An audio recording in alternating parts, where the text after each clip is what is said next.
कल्पना एक मध्यम वर्गीय परिवार से थी जिसने अपनी स्नातक की पढ़ाई पूरी कर ली थी और अब वो अपने घर पर ही छोटे बच्चों को ट्यूशन पढ़ाती थी। कल्पना का रंग गोरा था और वह दिखने में बिल्कुल गुड़िया की तरह थी। कल्पना के माता पिता उसकी शादी के लिए एक अच्छे लड़के की तलाश कर रहे थे, तभी कल्पना के मामा एक लड़के के बारे में बताते हैं। वो कहते हैं कि लड़का का नाम राहुल है, वो किसी कंपनी में मैनेजर के पद पर है और महीने के 70,000 कमाता है। कल्पना के माता पिता ने लड़के की फोटो देखी तो उन्हें लड़का पसंद आ गया। जब कल्पना की मां ने कल्पना को लड़के की तस्वीर दिखाई तो कल्पना ने कहा, जब आप दोनों को लड़का पसंद है तो मुझे भी पसंद है। अब लड़का और लड़की वालों के परिवार ने मिलकर शादी की तारीख तय कर दी। कल्पना के माता पिता बहुत खुश थे कि उनकी बेटी की शादी एक अच्छे घर में हो रही है। पूरे धूमधाम से कल्पना की शादी हो गई। अब कल्पना अपने बचपन के घर को छोड़कर एक नए घर चली गई। कुछ दिन तो कल्पना को अपने माता पिता और अपने घर की बहुत याद आई। कल्पना की शादी के अब महीने बीत गए थे। अब उसके पति राहुल पहले जैसा व्यवहार कल्पना के साथ करता था। कल्पना से वो चिड़चिड़ा सा रहता था। राहुल अब न पहले जैसा कल्पना को प्यार करता और न ही उसकी बातों को मानता। कल्पना को समझ नहीं आ रहा था कि वो क्या करे। वो बस रोकर अपने दर्द को कम करने की कोशिश करती। एक दिन कल्पना को पता चला कि राहुल सिगरेट पीने के बहाने छत पे जाता और किसी लड़की से बातें करता है।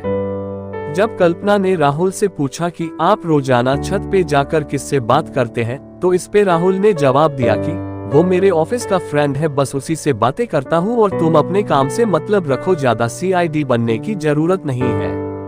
होली का दिन था। राहुल के कुछ दोस्त उसके घर आए थे। सभी ने घर पर पार्टी किया।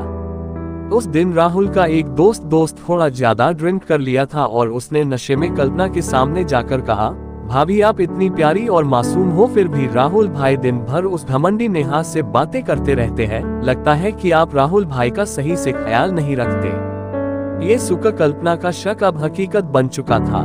अगली सुबह जब कल्पना ने राहुल से पूछा कि ये नेहा कौन है और क्या लगती है आपकी? राहुल, मैं तुम्हें क्यों बताऊं? कल्पना, मैं बीवी हूँ आपकी। राहुल, देखो तुमसे पहले वो मेरे लाइफ में आई।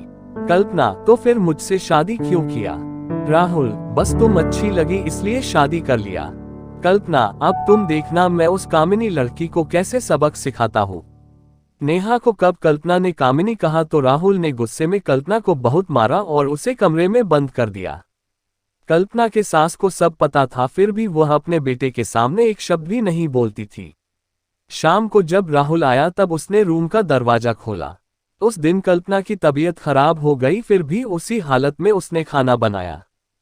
कल्पना ये सारी बातें अपनी मां को बताना चाहती थी, लेकिन चाह कर भी वह नहीं बता पा रही थी, क्योंकि वह जानती था कि अगर उसके माता पिता को ये सब पता चलेगा तो वह परेशान हो जाएंगे। राहुल अब कल्पना के साथ नौकरानी जैसा व्यवहार करने लगा। छोटी छोटी बातों पे उसे मारता। कल्पना अब धीरे धीरे डिप्रेशन का शिकार होने लगी। उसके दिमाग में गलत गलत ख्याल आने लगे। अब न वो समय पे खाना खाती और न ही किसी से बात करती। आखिरकार एक दिन कल्पना ने रूम में फांसी लगाकर आत्महत्या कर ली। कल्पना ने आत्महत्या का कारण किसी को नहीं बताया, लेकिन उसके सास को पता था कि कल्पना ने आत्महत्या क्यों किया। दूसरी तरह कल्पना के माता पिता का रो रो कर बुरा हाल हो गया। कल्पना की मां ने पुलिस को आत्महत्या कारण उसके ससुराल वालों को बताया। पुलिस राहुल और उसके माता पिता को ले गए, लेकिन पैसों के दम पर कुछ ही दिनों में राहुल और उसके माता पिता जेल से छूट गए। जीवन में अक्सर अच्छा दिखने वाला इंसान अच्छा नहीं होता। उसके अंदर कहीं न कहीं बुराई छुपी होती है और वही बुराई किसी की जिंदगी को बर्बाद कर देती है। कुछ ऐसा ही कल्पना के साथ हुआ।